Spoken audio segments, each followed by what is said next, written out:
أخي مشاهدينا أهلا بيكم وحلقة جديدة من بنصبح عليك. زي ما تعودتم معانا دايما يوم الثلاث بتكون معانا فقرات متميزة. أولى فقراتنا هتكون خاصة بأمن المعلومات وأهميتها وكيفية التعامل معها في عصر التكنولوجيا، كيفية حماية المعلومات الشخصية.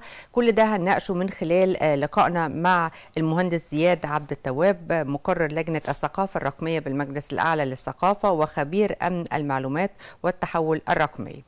فقرتنا الثانية هتكون خاصة باكتساب المهارات وكيفية التعامل مع الآخر وثقافة ان احنا نتعلم يعني علم جديد أو ثقافة جديدة. كل ده هنناقشه مع الأستاذة رضوى حسني وهي الكاتبة الصحفية. هنشوف هذا التقرير الرياضي عن عضلات الكتف وبعدها نبدأ فقرة الأخبار. مرة أخرى مشاهدينا وأهم الأخبار: الرئيس عبد الفتاح السيسي يستقبل الممثل الأعلى للشؤون الخارجية والسياسات الأمنية للاتحاد الأوروبي. من أخبار مصر: الرئيس عبد الفتاح السيسي يتابع مستجدات تنفيذ الاستراتيجية الوطنية للتعليم العالي والبحث العلمي. من أخبار مصر: الرئيس عبد الفتاح السيسي يستقبل القائد العام للقوات المسلحة ووزير الدفاع والإنتاج الحربي. من جريدة الأهرام: وزير التموين الاحتياطي الاستراتيجي للقمح يغطي 6 أشهر والزيت يتجاوز 4 أشهر. من جريدة الوطن: وزير التعليم يوجه بعدم الحل في كراسة الأسئلة بامتحانات الثانوية العامة. من جريدة الأهرام: بيت الزكاة والصدقات المصري يسدد ديون 25 غارما وغارمة استعدادا لعيد الأضحى. من جريدة اليوم السابع: أجواء روحانية تسودها الراحة والاطمئنان بمدينة الرسول. الحج للمصريون يوثقون زيارتهم للأماكن المقدسة، احترافية في تفويج الحجاج بالمسجد النبوي، ونقاط الطوارئ لضمان انسيابية الحركة وتهيئة المواقع المناسبة للصلاة.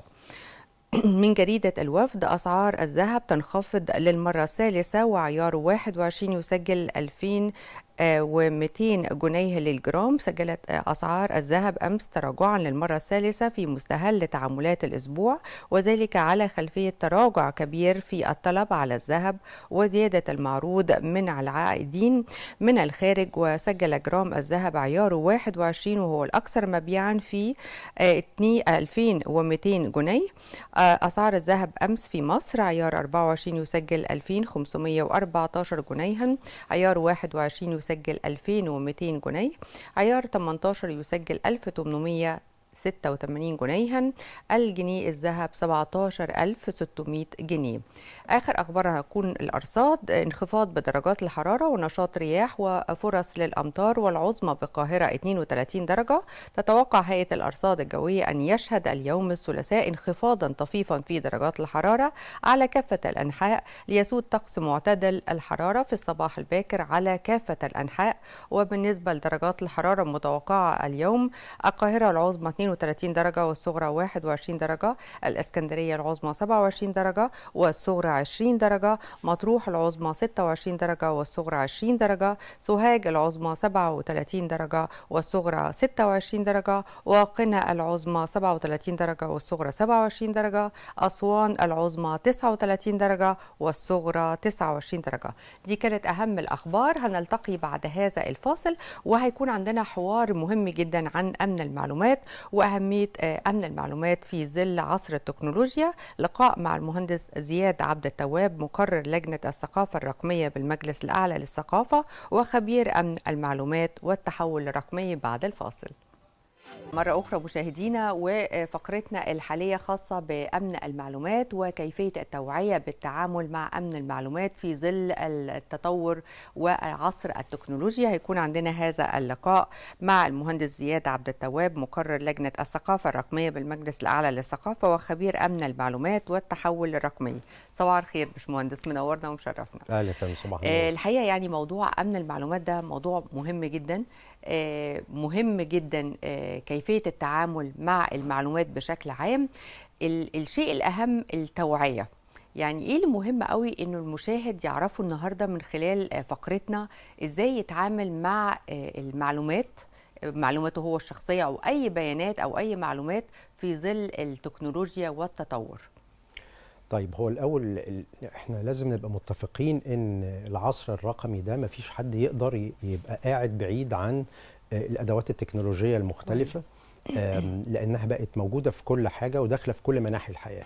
يعني لو بنتكلم على التعليم، بنتكلم على الشغل، بنتكلم على المعاملات الماليه، بنتكلم على حتى العلاقات الانسانيه الطبيعيه، كلها دلوقتي بقت عبر الشبكات. أيوة. وده بيتطلب ان الواحد يتفاعل، ويتفاعل يعني معناه ان هو يبتدي يدلي برايه، يقول بياناته، يقول معلومات عنه، يتلقى رسائل من الاطراف الاخرى، ويبقى محتاج ان هو يتفاعل مع هذه الرسائل. فالقضيه كلها بتتلخص في الوعي والحذر في هذه التعاملات. يعني عايز ادي حضرتك مثال بسيط جدا على هذه الامور. يعني لو على شبكات التواصل الاجتماعي وفي حد بيتكلم مع الاصدقاء وبيحط الصور بتاعته وبيقول هو بيروح فين وبيجي منين وبيحب ايه ولوكيشن واللي بيحط اللوكيشن وبيحط الصور ليه وبتاع، ممكن حد يعمل، هدي حضرتك مثال بسيط، حد يعمل الصوره بتاعته ويقول انا دلوقتي موجود في الساحل الشمالي والجو جميل ولطيف، فانت كده بتدي رساله غير مباشره لحد انه يعرف ان البيت بتاعك فاضي.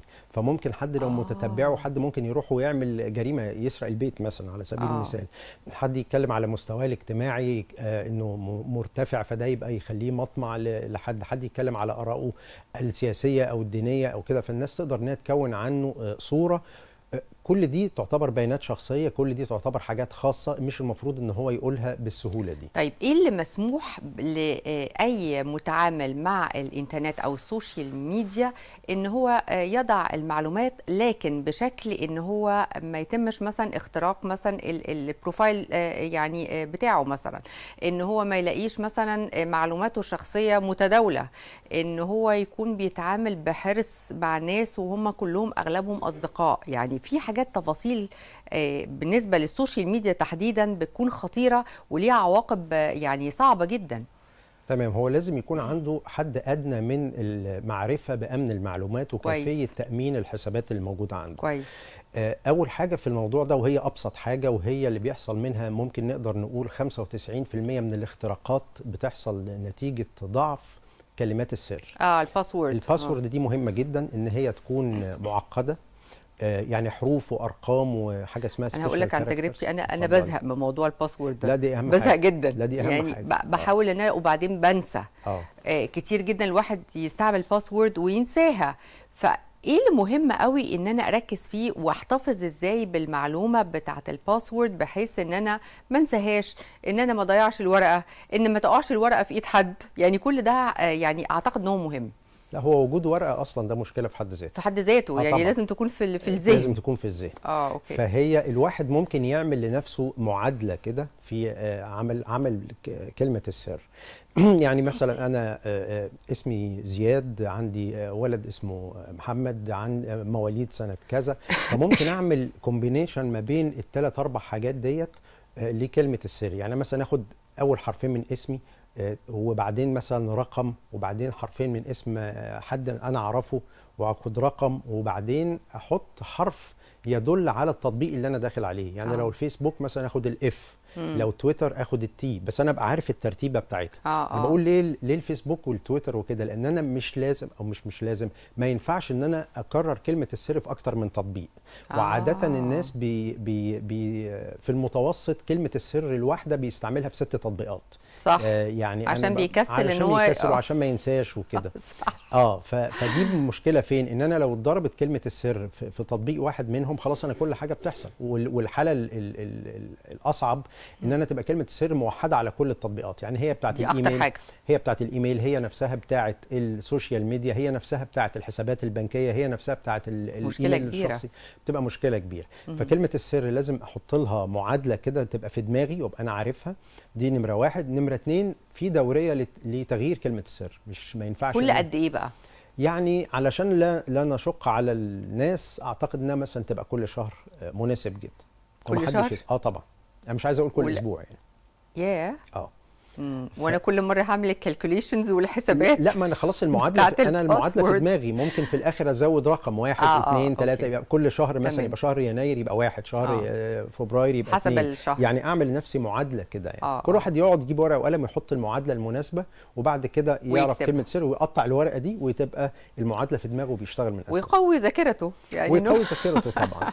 طيب. ده الجزء الاولاني. الجزء الثاني ان كلمه السر لوحدها لا تكفي. في حاجه اسمها المصادقه الثنائيه، او اللي هي تو فاكتور اوثنتيكيشن، ان انا بعد كلمه السر اربط الحساب بتاعي بالتليفون المحمول، برقم تليفون المحمول بتاعي. وحضرتك عارفه التليفونات المحموله كل تليفون محمول ليه عقد، والعقد باسمي في التليفون بتاعي طبعا. فمحدش هياخد التليفون او يقدر ان هو مثلا يروح شركه الاتصالات ويطلع شريحه على التليفون بتاعي. فانا بعد كلمه السر اعمل المصادقه الثنائيه، بحيث ان حتى لو عرضا وقدرا حد خد كلمه سر او عرفها، او انا بدخلها حد كان بيباصص وشافها وراح هناك علشان يدخلها، مش هيرضى. هيقول له في كود هيجي لك على التليفون المحمول، الكود ده تروح مدخله بعد كلمه السر. فدي المصادقه الثنائيه. يعني هي ثنائيه ليه؟ نمره 1 الباسورد، نمره 2 الكود اللي بيجي. المشكله بقى ان في ناس احيانا بيحصل لها نوع من انواع الاختراق بحاجه اسمها السوشيال انجينيرنج او الهندسه الاجتماعيه.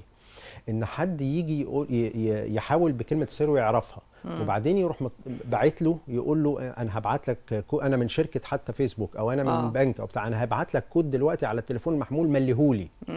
ده كود شخصي، هياخد الكود والباسورد يقدر يخش على التليفون. ففي حاله ان انا ابقى عامل الاثنين دول، دي بتتغير بدوريه سريعه، ويعني زي ما بقول لحضرتك كل شهر. ايه اللي بيحصل؟ وتاني حاجه المصادقه الثنائيه، انا كده مأمن نفسي تماما من ان الحساب بتاعي يتم اختراقه عبر كلمه السر. بس ده لوحده مش كافي برضه. انا بقى الحذر والوعي في التعامل جوه الحساب اللي بيحصل لي. يعني مثلا السوشيال ميديا، انا ممكن الاقي حد باعت لي رابط فجاه كده، وده بيحصل كتير جدا. لينك عليه على طول. اول ما ادوس على الرابط ده الحساب بتاعي بيتاخد. اوكي. عاده يعني بيبقى فيه مظاهر للحسابات، او يعني للروابط اللي بتيجي بالصوره دي. شكلها يعني بيكون عامل ازاي؟ شكلها اولا لازم تبقى براقه جدا. يعني ممكن يقول لك اضغط هنا علشان تكسب مثلا 2000 جنيه. يعني فكره الجذب او الاغراء مثلا. بالظبط كده. شاهد قبل الحذف، مش في كذا كذا حاجه الناس كلها مهتمه بيها كده. وبعدين بتيجي من اصدقاء، وبعدين بتيجي من غير ما الصديق ده ما يكون كاتب قبليها حاجه ولا كاتب بعديها حاجه. يعني مش مثلا بيقول لي صباح الخير انا عامل ايه، بص انا باعت لك كذا، لا، بيلاقي الرساله اللينك على طول، ويلاقيها ساعات جايه في اوقات غير طبيعيه، والصديق ده في الغالب بيبقى في الوقت ده نايم. يعني صديقي ده انا عارفه مثلا بينام بدري، فصعب قوي انها الساعه 3 الصبح الاقي جايه منه الرساله دي من غير ما تحصل. طب هي جت منه ازاي؟ هو بقى بيبقى حسابه تم اختراقه. يعني هو برضو حصلت معاه حساب الصديق نفسه. أوكي. حصل له اختراق في وقت ما، والشخص اللي اخترق الحساب بتاعه بقى شايف قائمه الاصدقاء اللي موجوده عنده، يقدر بقى في اي وقت يروح باعت لكل الناس من حسابه. والأسوأ من كده ان هذا الصديق لما يفتح صندوق الرسائل بتاعته مش هيلاقي الرساله اللي هو بعتها لي. يعني انا ساعات بتحصل لي الساعه 3 الصبح حد يبعت لي، ما بدوس على الرابط، مش عايز اعرف جواه ايه، مش عايز اعرف. بس انا لغايه الصبح واكلمه واقول له انت بعت لي حاجه، يقول لي لا ده انا كنت نايم، انا ما بعتش حاجه. اقول له طب صندوق الوارد والصادر بتاعك شوف كده انت باعت لي حاجه، فيعمل لي سكرين شوت ما فيش حاجه باينه. اقول له بص ده انت جاي من عندك ايه، انت كده عندك اختراق. اوكي. طيب الحاجه الثانيه زي ما حضرتك بتقول انه ممكن احيانا انه الفيسبوك او اي يعني سوشيال ميديا بيتم اختراقها، ويبدا الشخص اللي خد الاكونت يبدا يبعت ويطالب بفلوس احيانا وحاجات من النوع ده، او مساعدات او ايا كان. الحل بيكون ايه؟ وتغيير الباسورد. بس ممكن تكون تغيير الباسورد دي ساعات بتاخد اكتر من فتره معينه، وساعات بيطلب اجراءات كتيره، مثلا زي صوره الباسبور، زي صوره شخصيه، زي حاجات كتيره قوي الواحد بيمر بيها لغايه لما يغير الباسورد. اسرع طريقه ان انا بقضي على الموضوع ده بتكون ايه؟ لا، هي اسرع طريقه ان انا الاول احاول بالمصادقه الثنائيه، يمكن اعرف ارجع الباسورد، لانها ممكن تبقى مربوطه بالتليفون المحمول بتاعي. ولو هو ساعات المخترق ده بيخش وبيروح معطل المصادقه الثنائيه، يعني يفك الارتباط ما بين الحساب وما بين التليفون المحمول. ما بيبقاش في حل غير ان انا اتوجه للشركه يعني ابعت لها رساله ويبعتوا لي يقولوا لي طب انت لنفس الشخص بعت لنا بقى صوره البطاقه، صوره الباسبور، عشان نرجع كويس الحاجه. فدي دي هي اسرع طريقه، هي دي، ما فيش اسرع من كده. لكن هي قبل ما نبتدي نوصل لدي، ممكن تقعد بتقعد مثلا 24 ساعه 48 بالظبط، ساعه لما ترجع. عبال ما يرجع الباسورد. عاده نرجع تاني للنقطه الاولانيه، الوعي والحذر. هو انا ده. اصلا المفروض صندوق البريد اللي عندي جوه الحساب ما بقاش حاطط فيه حاجات شخصيه، ما بقاش حاطط فيه صور، مش حاطط فيه ملفات مرتبطه بالشغل، مش حاطط فيه محادثات خاصه. علشان هو لما لازم اعمل ديليت على طول. لازم اعمل ديليت على طول عشان كويس. هو لما يخش ما يلاقيش الحاجات دي. وقبل ما اعمل ديليت في حاجات المفروض ما احطهاش على الشبكات دي خالص. على الشبكات اطلاقا. طيب الجزء الاخر هو موضوع الهاك للايميل، وده بيحصل مع ناس كتيره جدا. يعني احنا بنتكلم على السوشيال ميديا، لكن الايميل بيحصل انه ده مكان اغلبه دايما الناس بتعتمد ان هي بتبعت الملفات يعني الاتقل شويه في التحميل، صور، بيانات خاصه، فايلز مثلا معينه. ده احيانا برضو بيحصل نفس المشكله، ان الايميل نفسه بيبعت رسائل للاصدقاء او كل الناس اللي عندي. بالظبط، هي بتبقى نفس الكيفيه. انا برضو الايميل الطبيعي بتاعي هيحصل له اختراق لو انا حاطط كلمه سر سهله، او لو انا جالي ايميل من احد الاصدقاء اللي انا عارفهم وبيقول لي برضو اضغط على الرابط ده علشان كده. فلو ضغطت على الرابط برضو هيتم اختراق البريد الالكتروني بتاعي. طيب خلينا ننتقل بقى الى فيروسات الكمبيوتر، وده اغلبه بيحصل من الانترنت، او ان انا فتحت مثلا لينك او دخلت على موقع او ويب سايت، وفي الحاله دي بيبقى عندي فيروس. اقدر اعرف منين انه الكمبيوتر ده يعني عليه فيروس؟ وهل يعني لازم ان انا كل شويه اغير الانتي فيروس للكمبيوتر، ولا ايه اللي ممكن اعمله؟ هو طبعا علشان احمي لازم يكون عندي انتي فيروس. وانتي فيروس بيتم تحديثه، يعني ابقى فاتح التحديث الاني بتاعه طول الوقت، مش ان هو يعمل تحديث كل شهر ولا حاجه. انا بقى سايبه حاجه اسمها اوتو ابديت، يعني طول الوقت بيابديت، لان الفيروسات اللي موجوده يعني عايز اقول ان ممكن يطلع مئات الفيروسات الجديده كل يوم.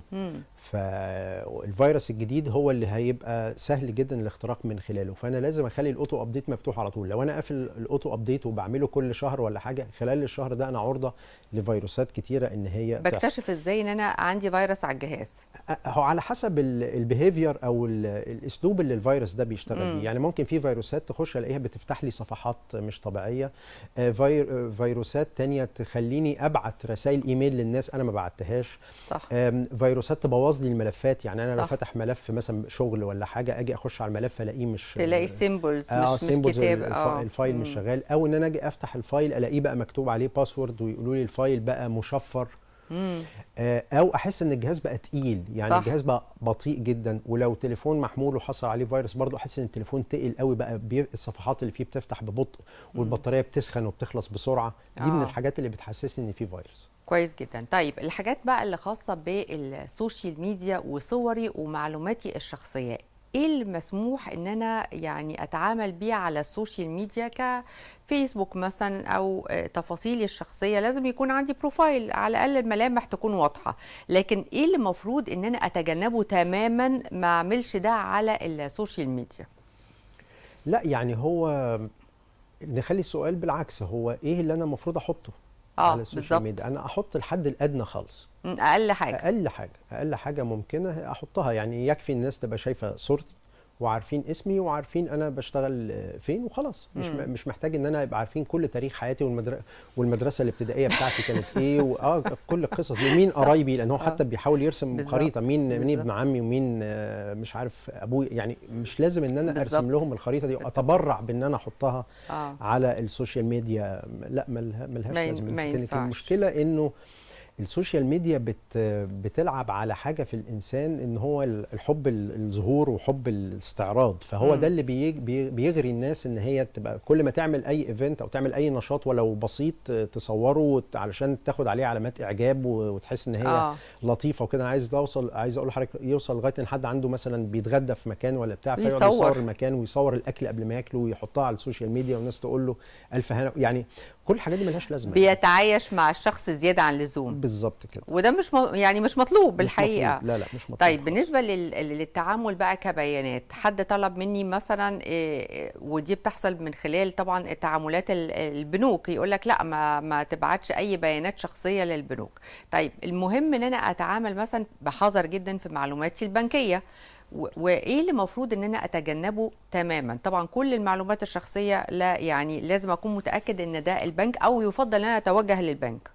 يفضل ان حضرتك تتوجهي للبنك، وهو البنك نفسه بيقول لحضرتك ما تديش اي بيانات شخصيه حتى لموظف البنك اللي بيتصل بيكي بالتليفون. يعني ما تديلوش كلمه السر، ما ادلوش يعني بالكتير قوي رقم الحساب، لكن كلمات السر يقول لي هبعت لك كود دلوقتي وقوله لي، كل الكلام ده مرفوض تماما. زي ما حضرتك قلت هي اسمها شخصيه، فدي حاجه تخصني انا بس بالزبط. مش من حق اي حد خالص ان هو يعرفها. لكن هي المشكله حصل اللي بتحصل ومتكرره دلوقتي ايه، حد يلاقي رساله على جايه له على التليفون بيقول له سيتم ايقاف حسابك البنكي، يرجى الاتصال برقم كذا. والرقم او محتاجين تحديث بيانات، والرقم اللي موجود رقم موبايل حتى مش رقم من ارقام البنك اللي معروفه. يعني فيتصل بيه، فيبتدي الراجل اللي بيكلمه ده يشوف هو ده شاطر ولا لا، عنده وعي ولا لا. لو لا ما عندوش وعي يقول له ده انت هيحصل لك مشكله، ده مش عارف ايه بتاع، طب في باسورد هتتبعت لك، اديني رقم الكارت بتاعك.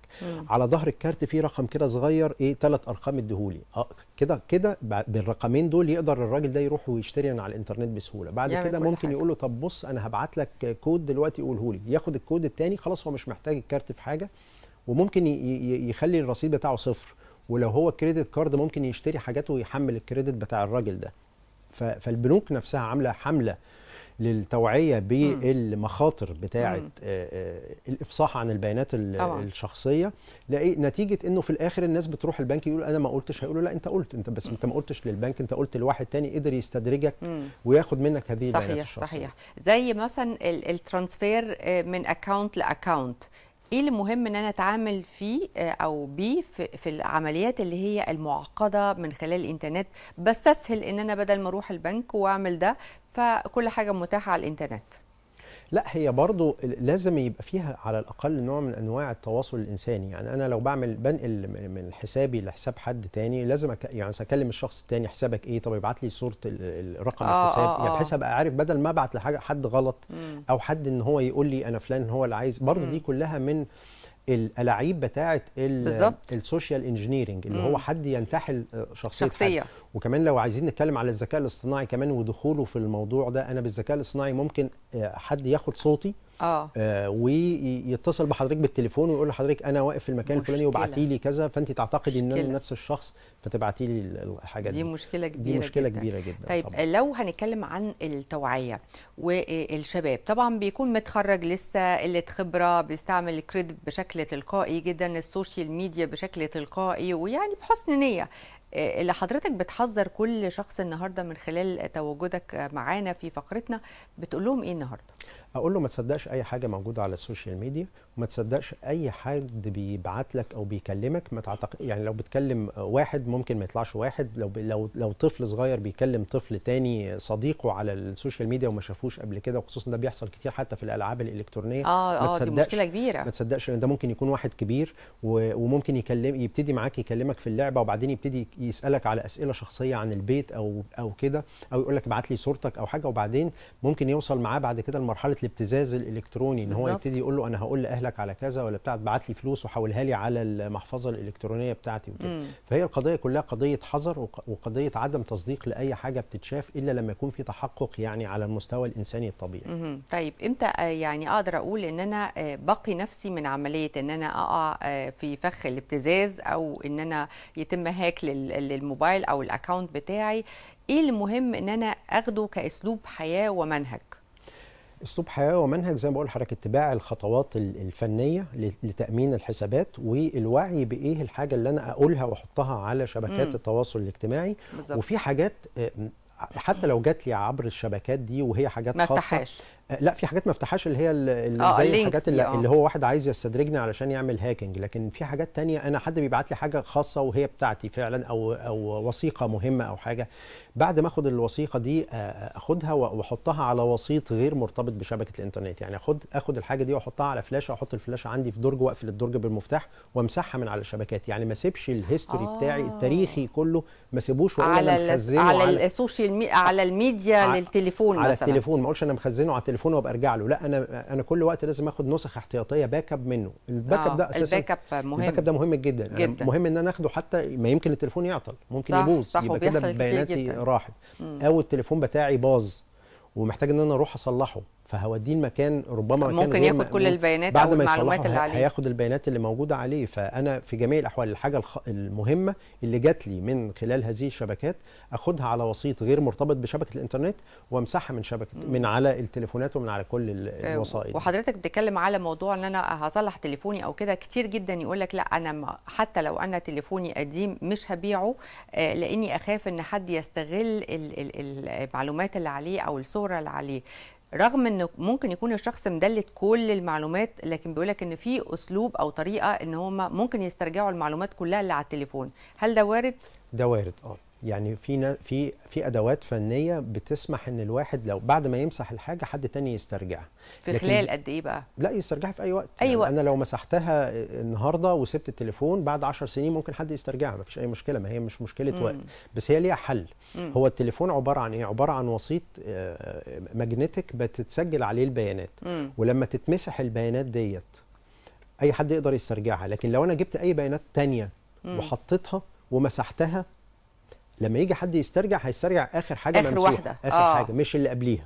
فانا لو التليفون بتاعي انا مسحت كل اللي عليه، احط عليه املاه اي بيانات تانية، اي بيانات ملهاش لازمه، مش مهمه او مش بيانات خالص، ان شاء الله املاه بافلام كرتون مثلا. اوكي. وبعد كده اروح مسحها. في الحاله كويس. دي اقدر ابيعه، ولو حد جه يسترجعها هيسترجع اخر حاجه اللي هي افلام الكرتون، مش اللي قبليها، مش المستوى اللي قبليها. انا بشكر حضرتك جدا، حضرتك نورتنا وشرفتنا. المهندس زياد عبد التواب، مقرر لجنه الثقافه الرقميه بالمجلس الاعلى للثقافه وخبير امن المعلومات والتحول الرقمي. نورتنا يا فندم وشرفتنا. الله يخليك. بشكر حضرتك جدا.